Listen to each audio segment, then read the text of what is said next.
Gates open, they're up and racing. Gray, Spark Boy, Sweet and Gorgeous, double the charm, moving up down on the inside. Lady Diamond, Janelle's episode moving up, then running by the rail. Hawky Hawk is sneaking in down on the inside. Gray Magic is Strong Boy in between runners, moving up para Goods Order. Shut up, Ingay, running third last. Then moving up, Minsan, Mike's Dancer, and Big Bone is running at the tail of the field as they round towards the last 600. Two runners are fighting it out for the lead.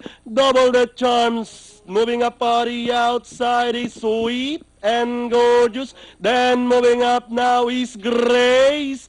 Park Boy as they race to the last 450. Sweet and Gorgeous. Grace Park Boy now moving up to grab the lead. Ingay is on the outside with the last 200 meters more to run. Grace Park Boy leading the field. Is Strong Boy is on the outside. Ingay, Lady Diamond with the last 100 meters more to run.